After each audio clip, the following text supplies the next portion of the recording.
Hello दोस्तों, स्वागत है आपका फ्रेंड स्टडी सर्किल चैनल में। और दोस्तों चलिए स्टार्ट करते हैं जीएस की आज की सीरीज। दोस्तों यदि आपने पहली बार विजिट किया है चैनल पे तो पहले चैनल को आप सब्सक्राइब कीजिए, वीडियो को लाइक कीजिएगा और शेयर भी कीजिएगा। और दोस्तों आपको बता दूं, यदि आपने पहली बार चैनल पे विजिट किया है और पहले पार्ट से नहीं देखे हैं तो यूपी ट्रिपल एससी के इस प्लेलिस्ट को पहले पार्ट से देखिए। आपका बहुत ही बेस्ट रिवीजन हो जाएगा कम समय में, जिससे आने वाले एग्ज़ाम के लिए बहुत हेल्पफुल होंगे। चाहे आप हाई कोर्ट का पेपर दीजिए, चाहे यूपीपीसीएल का दीजिए, किसी भी एग्ज़ाम को देंगे जिसमें जीएस के सेक्शन रहेंगे उसके लिए हेल्पफुल होंगे। चलिए हम लोग बिना देर किए स्टार्ट करते हैं। दोस्तों चैनल पे सपोर्ट आप लोग बनाए रखिएगा। चलिए स्टार्ट करते हैं। जैसा कि पहला क्वेश्चन है दोस्तों आज का पहला क्वेश्चन है, भारत में तुगलक वंश की नींव किसने रखी थी? ठीक है, तो राइट आंसर क्या होगा? भारत में तुगलक वंश की जो नींव रखी थी गियासुद्दीन तुगलक ने रखी थी। ठीक है, आपका इसमें हो सकता है कि टाइम भी पूछ दे कि कब से कब तक है, तुगलक वंश ने कब से कब तक शासन किया था। तो ये याद रखिएगा कि 1320 से और 1414 तक इन्होंने तुगलकों ने शासन किया था।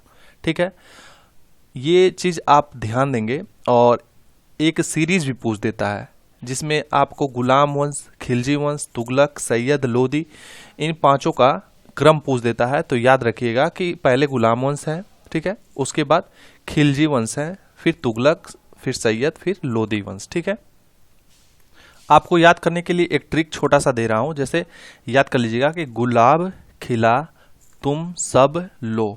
ठीक है, आपको ये ध्यान देना है कि गु से गुलाम, गुलाम वंश हो गया, खिल से खिलजी वंश, तू से तुगलक वंश, और स इसमें लेना है जिसमें सैयद वंश, और इसमें लो लेना है जिसे लोदी वंश। तो गुलाब खिला तुम सब लो, इस ट्रिक को याद कर लेंगे तो जो क्रम से देता है तो उसको आप मैचिंग में कर सकते हैं। ठीक है, थोड़ा सा इसके डिटेल्स में बात करते हैं। तुगलक वंश का संस्थापक गाजी मलिक या गियासुद्दीन तुगलक था। इसका संबंध करौना जनजात से था। गाजी मलिक 8 सितंबर 1320 को गद्दी पर बैठा। इसने सिंचाई के लिए तथा नहरों का निर्माण कराया। ठीक है, सिंचाई के लिए नहरों का निर्माण कराया। और एक स्पेशल क्वेश्चन जैसा कि इससे पूछा जाता है कि तुगलकाबाद नामक नगर की स्थापना किसने की थी? तो याद रखिएगा कि गियासुद्दीन तुगलक। किसने की थी? गियासुद्दीन तुगलक। ये ध्यान देंगे आप। आगे हम लोग बढ़ते हैं। अगला क्वेश्चन है, 2011 की जनगणना के अनुसार उत्तर प्रदेश के किस जिले की जनसंख्या सर्वाधिक है? टोटल जिला आपको बता दें कितना है।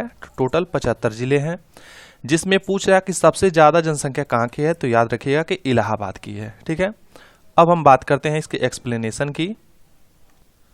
जनगणना 2011 के अनुसार यूपी का यानी उत्तर प्रदेश का सर्वाधिक जनसंख्या वाला जिला इलाहाबाद। याद हो गया होगा आपको।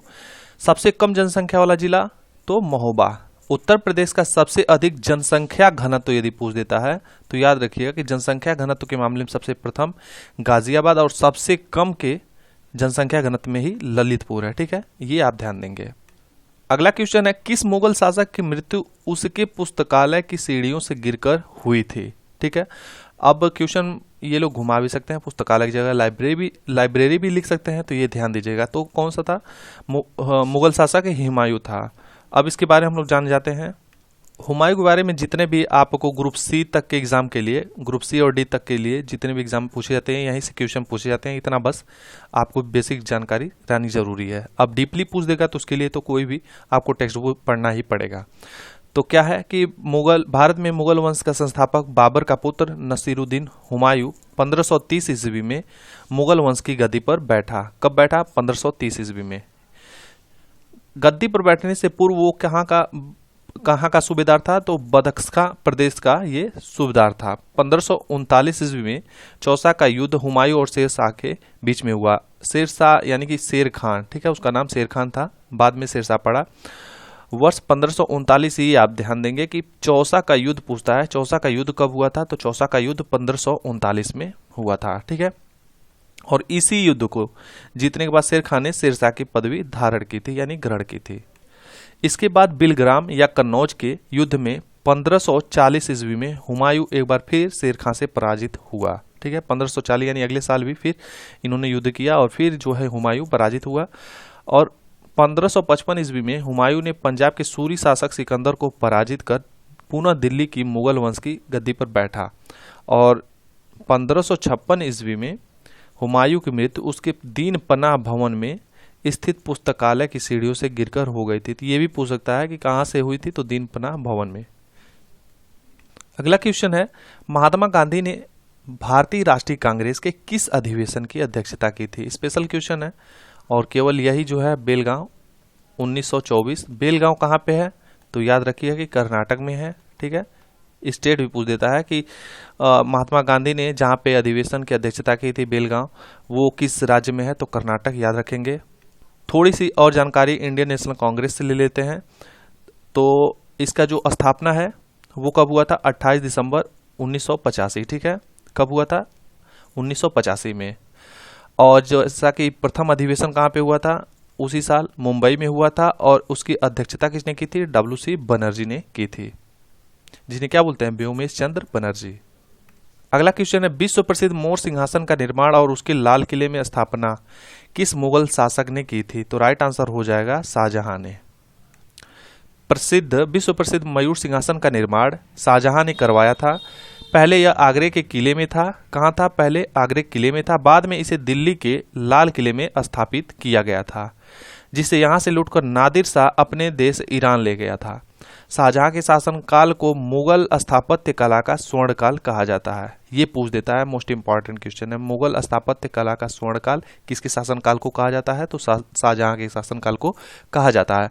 शाहजहां द्वारा बनाए गए प्रमुख इमारत दिल्ली का लाल किला, दीवाने आम, दीवाने खास, दिल्ली का जामा मस्जिद, आगरा की मोती मस्जिद व ताजमहल हैं। यहीं से आपसे क्वेश्चन पूछे जाते हैं। अगला क्वेश्चन है, मिट्टी की बारात नामक कविता संग्रह के लेखक कौन है? तो राइट आंसर हो जाएगा शिव मंगल सिंह सुमन, ठीक है। ये आप याद कर लीजिए कि अश्वघोष जो हैं वो बुद्धचरित के रचनाकार हैं। कादम्बरी के बाणभट्ट हैं, ये आप याद कर लीजिए। अश्वघोष बुद्धचरित, बाणभट्ट कादम्बरी, शूद्रक ने मृच्छकटिकम की रचना की है, सुमित्रा नंदन पंत ने चिदम्बरा की और महादेवी वर्मा ने यामा की। गोदान, गबन ये सारे प्रेमचंद के हैं। कामायनी जयशंकर प्रसाद के हैं। बहुत सारे हैं, लेकिन इतना आप याद रखेंगे। अगला क्वेश्चन है, लठमार होली कौन सा स्थान प्रसिद्ध है? तो राइट आंसर हो जाएगा बरसाना। आपसे पूछ सकता है कि बरसाना है कहाँ पे? तो बरसाना जो है यहाँ पे देख लीजिए, बरसाना जो है उत्तर प्रदेश के मथुरा जिले में स्थित है।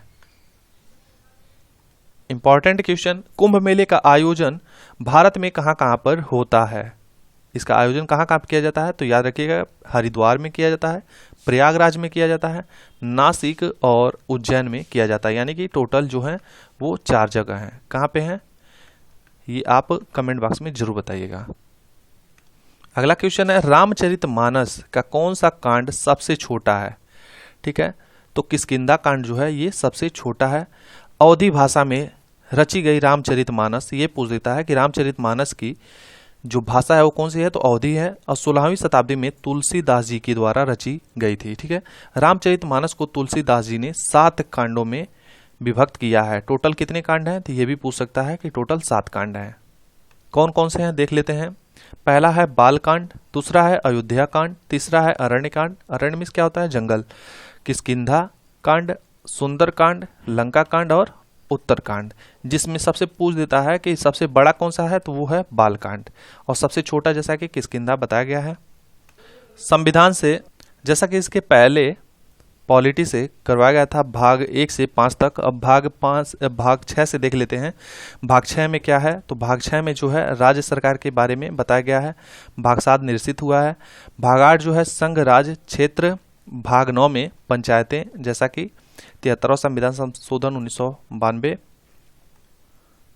भाग 9 क में नगर पालिकाएं दिया गया है और 9 ख में सहकारी समितियां। पूछता है, सीधे सीधे क्वेश्चन पूछेगा कि पंचायतों का उल्लेख किस भाग में है, ठीक है। तो भाग 9 आप तुरंत टिक करेंगे। पूछ देगा सहकारी समितियों का उल्लेख किस भाग में बताया गया है, तो भाग 9 ख। और जैसा कि भाग 10 जो है अनुसूचित एवं जनजाति क्षेत्र के बारे में बताया गया है संविधान में, ठीक है। अब अगले पार्ट में हम लोग देखेंगे भाग 11 से और 15 तक आज के लिए इतना है, तब तक अपना तैयारी करते रहें। Take care, bye bye.